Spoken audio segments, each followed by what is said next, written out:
of space and time that actually existed before the laws and precepts and concepts, precepts and laws that existed before, I would say, those physical times, for the sake of creation. And Jamie Oliveira joined me. Thank you, buddy, for joining me. I gave you a big heads up there. I'm doing the best I can to explain as simply as I can in simple terms here about the dimensions that exist out in time and space that have, how would you say, in their origins created the perpetuating forces that have generated the laws and languages of time, that have yielded the laws of creation, and thus have formed the helix dimension, the dimensions that exist outside the helixes of the gene and generation of the human and creation of the human race. We'll get back to that in another episode. I want to read something to you guys here. And this here, I've written and posted to Google. You can find that in my chapter narrative of Plasma Faith Physics. Here I discuss mechanisms of distraction for the global population is global populism. And we ask ourselves, well, why haven't we, as a human race, globally evolved unifiably together if we have, in a sense, a global awareness of what we need that defines us, that best defines us? And if we haven't reached that there, then what are the mechanisms that are being, that are being put in place that are, distracting us? And here's one of the mechanisms I want to talk about is global populism. I don't know if you guys have ever heard about global citizenship or the global citizen movement, or the global citizen festivals.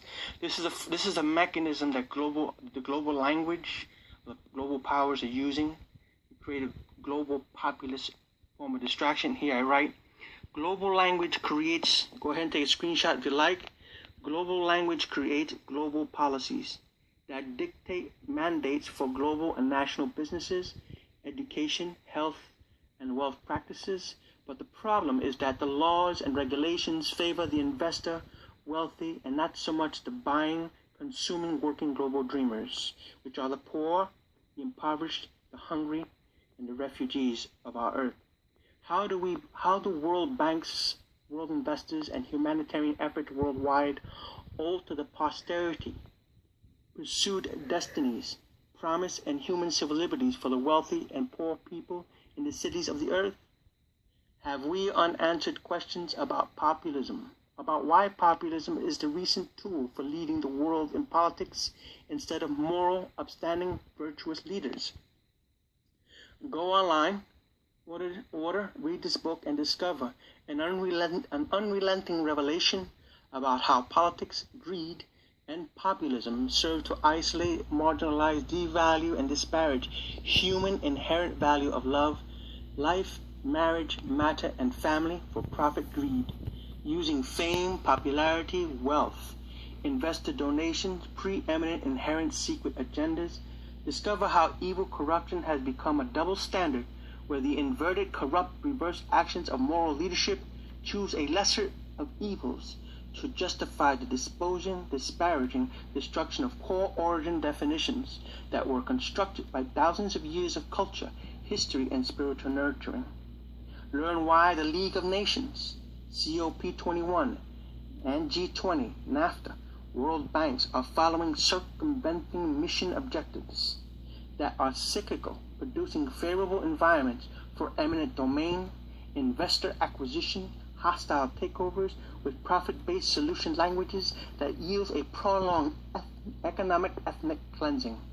Global political innuendo, personal agenda conclusively yield devastation, catastrophe, and pursuit for profits.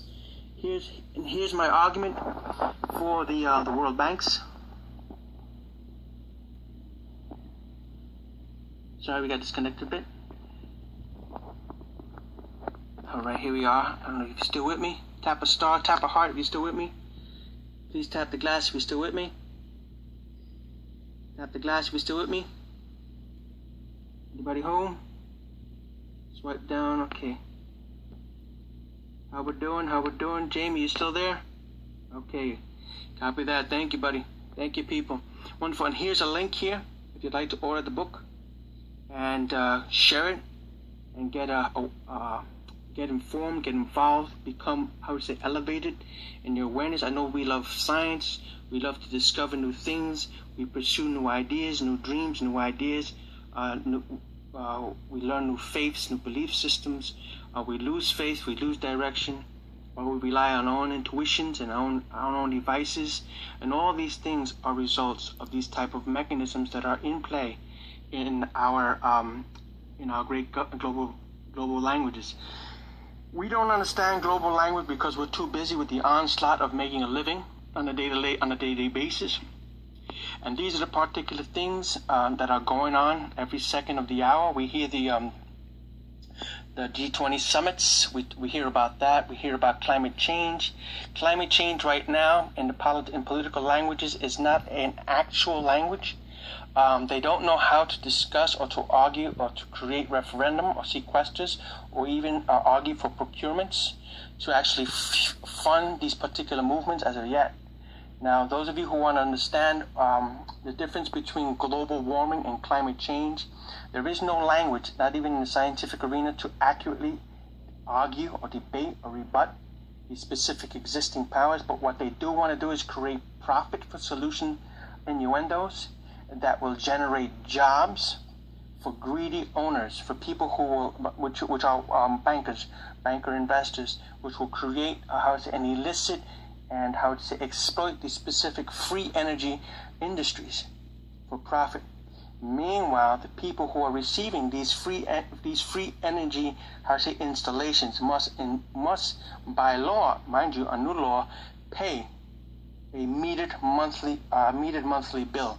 And that, to me, is an immoral act against a people, where free energy can be the actual tool to create to create happiness, to create a freedom, to create sustainability, to create world health, to end world poverty. These can be tools to end diseases, and they're not being allocated or used as tools for morality, but tools for profit.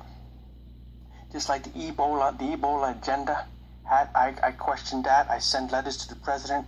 I spoke with the CDC. I emailed the World Health Organization. I asked them years before. You could follow my Twitter page at Plasma Faith Physics and look up the history there. I tweeted them about having Ebola protocol prediction models, disease prediction models, and natural disaster weather prediction models for natural disasters, and they still haven't even begun to create these particular things. I thank you for your time. Again, you could share this at any time, and thank you for joining Plasma Faith Physics, and have a great evening. Bye-bye. Thank you for joining. This is part 3, concluding the discussion about global awareness, about global populations and global populism, and reference to the response and use of free energy for profit solutions instead of real solutions to end world hunger and world poverty. Once again, join in for Plasma Faith Physics. Follow me on YouTube, Plasma Faith Physics, audiobook online and Barnes & Nobles, and stay tuned.